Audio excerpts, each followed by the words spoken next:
Di saat hati Adila akhirnya mulai luluh dan perlahan jatuh cinta pada Trian, justru ujian berat datang dari arah yang tak pernah ia duga, rumah tempat seharusnya ia merasa aman. Hubungan yang mulai hangat itu mendadak diuji ketika orang tua Trian kembali menunjukkan sikap dingin dan merendahkan. Semua bermula dari kejadian sederhana, secangkir kopi yang tak sengaja tumpah saat Adila hendak menyajikannya. Bukan kesalahan besar, bukan perbuatan disengaja, hanya sebuah kecelakaan kecil. Namun bagi Ibu Trian, itu menjadi alasan untuk mempermalukan Adila. Dengan nada tinggi dan tatapan tajam, ia menyuruh Adila berlutut dan mengelap kaki yang terkena percikan kopi. Seolah-olah Adila hanyalah seorang pembantu di rumah itu, bukan menantu mereka. Adila kaget, hatinya mencelos. Ia berdiri terpaku, tak menyangka perlakuan semena-mena itu benar-benar terjadi. Luka lama yang selama ini berusaha ia tutupi ketakutan akan dianggap rendah, takut tidak diterima mendadak muncul kembali. Padahal baru saja ia mulai membuka hati untuk Trian. Baru saja ia mulai melihat masa depan di samping lelaki itu. Dan justru saat itu pula sikap orang tua Trian berubah menjadi ujian terberat yang harus ia hadapi. Namun yang membuat situasi semakin rumit adalah Trian tidak berada di rumah saat kejadian ini terjadi. Adila harus menelan semua rasa malu itu sendirian, mencoba tetap kuat meski hatinya goyah. Ia ingin mempertahankan rumah tangga mereka, tapi ia juga manusia memiliki batas kesabaran dan rasa sakit. Ujian ini bisa menjadi titik balik hubungan mereka. Apakah membuat Adila semakin menjauh atau membuat Trian semakin tegas melindungi wanita yang ia cintai? Dan Adila hanya bisa berharap bahwa ketika Trian tahu semuanya, ia tidak akan berpaling tetapi berdiri bersamanya. Saat mendengar apa yang terjadi, Trian langsung merasakan amarah yang tidak bisa ia tahan. Ada rasa tidak terima, tidak percaya, dan tidak bisa membiarkan Adila diperlakukan seperti itu bahkan oleh orang tuanya sendiri. Hatinya bergejolak. Selama ini ia berusaha menjaga hubungan keluarga tetap harmonis, tapi kali ini batas kesabarannya benar-benar terlewati. Baginya Adila bukan sekadar pasangan, tetapi seseorang yang harus ia lindungi, dihormati, dan diperlakukan dengan layak. Bayangan Adila yang dengan sabar menahan malu membuat dada Trian sesak. Ia tahu Adila tidak pantas mengalami itu. Ia tahu Adila sudah cukup sering terluka. Dan ia tahu sebagai suami ia tidak boleh tinggal diam. Dalam benaknya hanya ada satu tekad.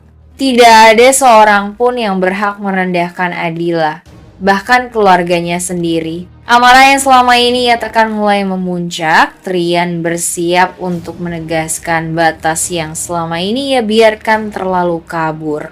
Ia ingin orang tuanya mengerti bahwa Adila bukan alat pelampiasan emosi, bukan orang yang bisa diperlakukan seenaknya, dan bukan perempuan yang bisa mereka remehkan.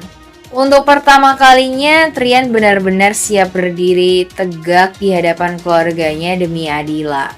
Karena kini ia sadar melindungi Adila berarti juga menegaskan bahwa hubungan mereka bukan main-main dan ia tidak akan membiarkan siapapun menyakitinya lagi. Adila merasa hidupnya seperti berada di tengah badai yang tak kunjung reda. Setelah perlahan membuka hati untuk Trian, ia justru harus menghadapi kenyataan pahit bahwa cintanya tidak hanya bergantung pada dua hati, tetapi juga pada tekanan keluarga yang terus membayangi. Ia mulai menjalani hari-hari dengan rasa pasrah yang dalam. Bukan karena ia tidak mencintai Trian, tetapi karena situasinya terasa terlalu berat untuk ia hadapi sendirian. Setiap kali orang tua Trian meremehkannya, Adila hanya bisa menunduk dan menahan air mata, mencoba bersikap kuat meski hatinya perlahan retak. Pasrah bukan berarti ia menyerah.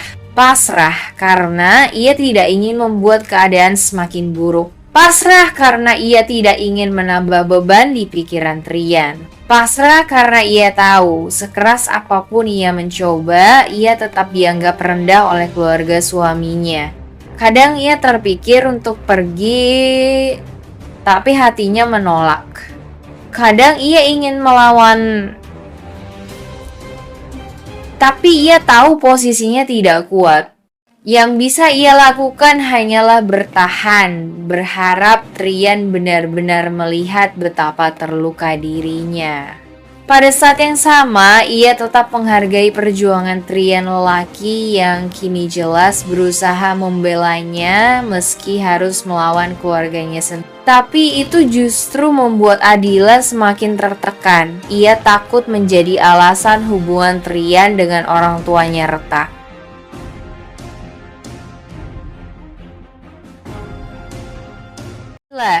Setiap langkah yang diambil ayahnya kini mendapat balasan tak terlihat. Gerakan balik yang tenang namun tegas. Dan tanpa ayahnya sadari, Trian sedang membangun benteng perlindungan untuk hubungan yang baru saja tumbuh itu. Karena bagi Trian, kali ini Adila bukan sekadar pendamping.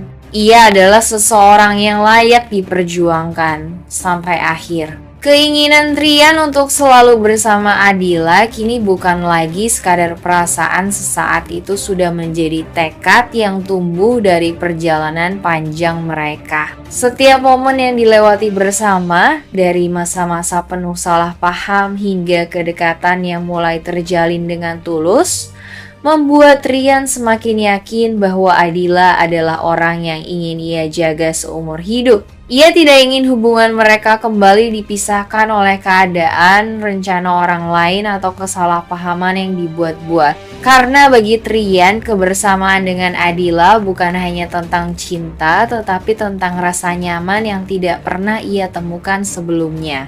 Ia ingin ada di sana ketika Adila sakit, ketika Adila tertawa, bahkan ketika Adila sedang marah sekalipun. Keinginan itu begitu kuat sampai membuatnya rela melawan rencana ayahnya, menghadapi cemburu dan menepis semua gangguan yang datang.